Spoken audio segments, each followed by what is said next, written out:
Here is darling my universe 날 데려가 줄래 나의 이 가난한 상상력으로 떠올릴 수 없는 곳으로.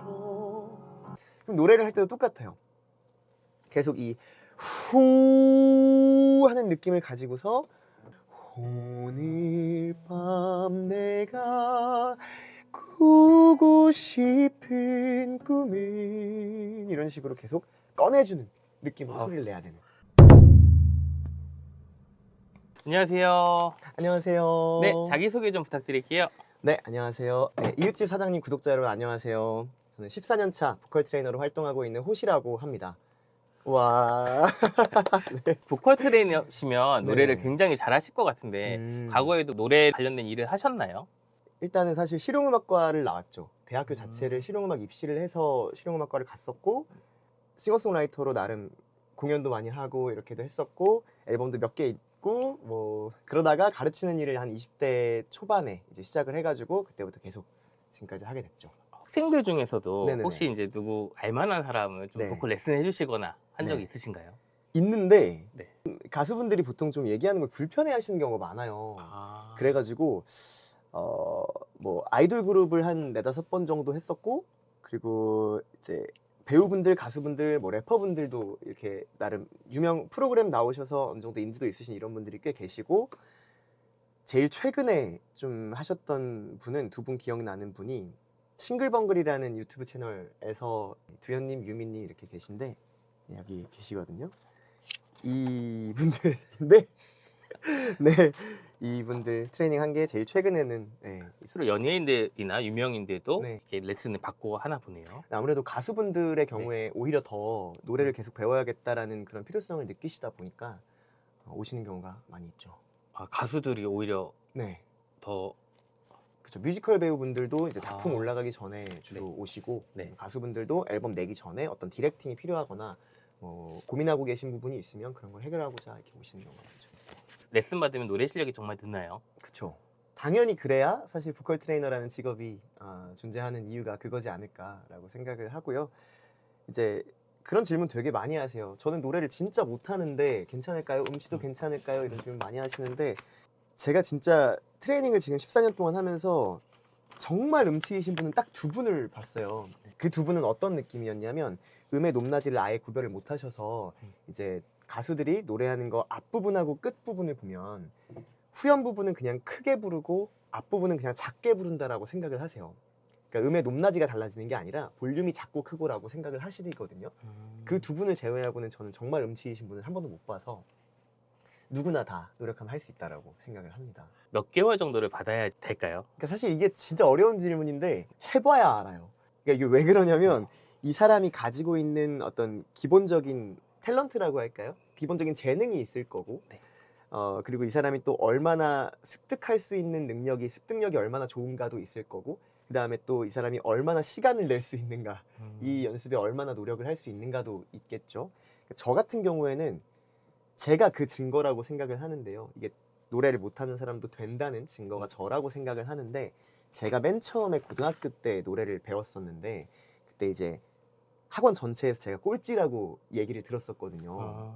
그때 학원 원장님, 실장님, 총무님 이렇게 번갈아 가면서 저한테 오셔가지고 너는 노래에 재능이 없어. 꼭 노래를 해야겠니? 뭐 이렇게 말씀을 하셨었어요. 어쨌든 그랬던 저는 진짜 하루에 한 12시간, 14시간씩 진짜 단 하루도 안 빼놓고 한 4년 정도는 연습을 한 것 같거든요. 어쨌든 나름 제가 가장 목표하던 우리나라에서 제일 좋다고 하는 그런 실용음악과 대학을 입학을 했고 또 가수들을 가르치는 일을 하면서 살고 있잖아요. 네. 네, 그런 게 아마 증거가 아닐까 생각을 합니다. 어디 가서 못한다는 소리 안 들을 정도를 네. 들으려면 한 3개월 정도면 가능할까요? 정말 솔직하게 3개월은 힘들 것 같아요. 만약에 못 부르는 노래에 고음을 찍고 싶다 그러면은 3개월 안에 될 수도 있는데요. 네.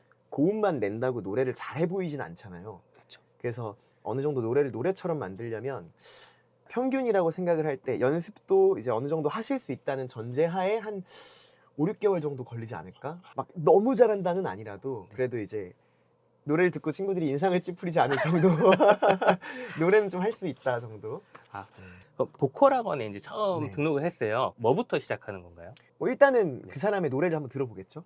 그래서 어떤 특징을 가지고 있고, 네. 그러니까 이 사람의 노래를 들으면 그 사람이 노래를 잘했을 때의 모습이 상상이 되거든요. 그럼 그 모습을 여기다 놓고 지금 이 사람의 현재 상태가 여기라고 하면 여기서 목적지까지 도달하기 위한 그 로드맵을 그리는 거죠. 트레이너들마다 이제 제시하는 길은 좀 다를 수 있는데 목적지는 아마 거의 같을 거예요. 그래서 누구는 이렇게 가는 게 빠르다고 생각할 수도 있고 이렇게 가는 게 빠르다고 생각할 수도 있고 이러니까 이제 일단은 상태를 점검하는 게 가장 먼저일 것 같고 거기에서 부족한 부분들, 보완해야 되는 부분들 위주로 이렇게 단계를 밟아 나가겠죠. 잘하고 싶은 노래를 하나를 준비해 와야 되겠네요. 사실 그렇지는 않아요. 이것도 많은 분들이 착각하시는 것 중에 하나인데 한 곡 완성 이런 얘기를 많이 하세요. 네. 근데 가끔 가다가 축가를 한다거나 뭐 회사에서 노래를 불러야 된다거나 이런 경우에는 한 곡 완성을 하기도 하죠.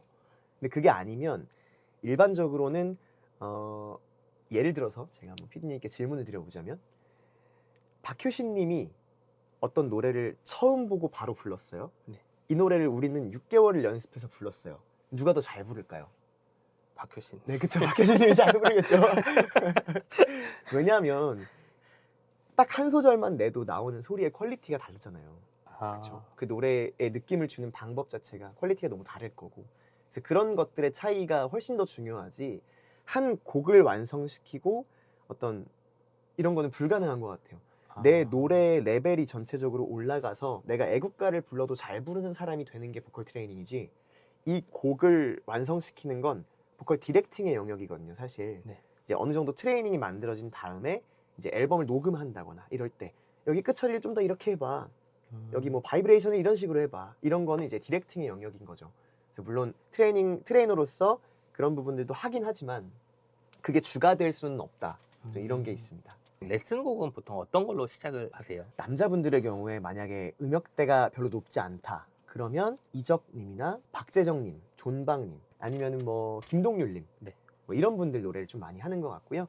여자분들은 윤하님이나 남자 노래를 하기도 하고요. 고음이 그렇게 많지 않은 노래를 그쵸. 시작하는 건가 보네요. 네, 맞아요. 일단은 그것도 사람마다 사실 다른데 내가 고음을 이미 잘 내는 사람이다. 네. 뭐 1, 2, 3, 4, 5단계가 있다라고 하면요. 4단계까지 이미 되어 있는 사람은 바로 5단계 수업을 해도 되잖아요. 그러면 이제 좀 더 난이도 있는 곡을 시키기도 하고 그렇죠. 내 귀로 들리는 목소리랑 네. 녹음해서 듣는 목소리랑 완전 다르죠. 다르잖아요. 네. 보통 다들 그런가요? 네, 그렇다고 하더라고요. 저도 그랬던 것 같아요. 근데 이제 계속 노래 연습을 하다 보면은 네. 내가 소리를 낼 때 내 몸의 감각에도 굉장히 귀를 기울이게 되고 또 내가 내는 소리가 어떻게 들리는지를 또 굉장히 귀 기울여 듣게 되잖아요. 네. 그 과정들을 계속 반복을 하다 보면은 좀 익숙해지는 것 같아요. 그래서 지금은 저는 제 목소리를 딱히 듣는다고 어색하다거나 이렇게 느껴지지는 않거든요. 네. 처음 오는 사람들에게 하는 발성 연습 방법은 어떤 게 있을까요? 사람들마다 다르지만 진짜 많은 분들이 공통적으로 가지고 있는 어떤 특징 중에 하나가 소리를 바깥으로 못 꺼내세요. 네. 안에 이렇게 머금고 있는 경우가 많거든요. 그러면은 이제 음이 높아지거나 센 소리를 내야 될 때도 이런 식으로 볼륨만 커지고 우리가 흔히 말하는 생목을 쓰게 되는 이런 소리가 나요. 네. 그래서 이 소리를 일단 바깥으로 꺼내주는 걸 먼저 하는데요. 어떤 식으로 하냐면 촛불을 끈다고 생각하고 호흡을 한번 세게 불어보는 거예요. 이렇게. 그럼 그 상태에다가 이제 음정을 얹어보는 거예요. 후.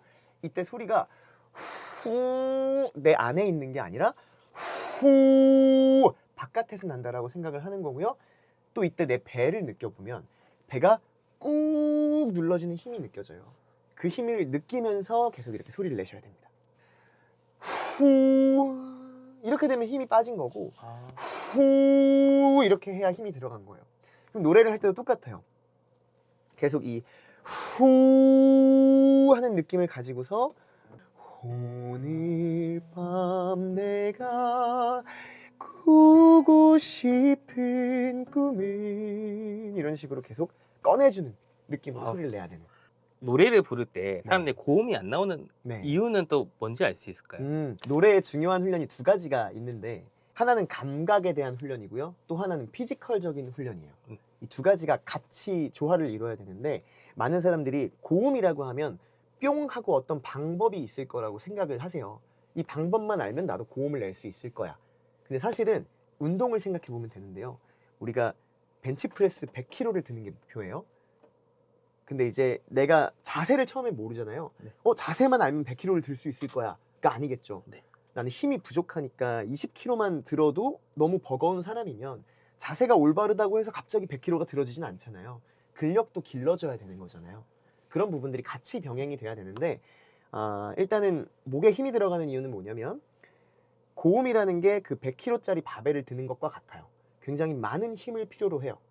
근데 우리는 여기에 사용하는 힘을 써본 적도 별로 없는데, 그러니까 힘 자체도 약한데 방법도 모르죠. 그러니까 이제 다른 곳들이 그 힘을 나눠서 받아주는 거예요. 예를 들어 배가 감당해야 되는 힘이 80이고 목에서 부담해야 되는 힘이 뭐 한 20이다. 뭐 이렇게 얘기를 하면 사람들은 배에다가 주는 힘이 어떤 느낌인지 모르니까 이제 목에서 한 60, 70을 받아버리고 뭐 턱과 혀와 이런 데서 이제 힘을 나눠서 받는 거죠. 그러니까 불필요한 힘이 들어가게 되는 거고 그것 때문에 고음이 안 되는 거죠. 그러니까 엄밀히 따지면 어떤 힘을 써야 되는지 그리고 어떤 방법으로 써야 되는지 이 두 가지를 알면 우리가 흔히 목을 잡거나 생목으로 노래를 하거나 이런 일이 없게 노래를 할 수 있다는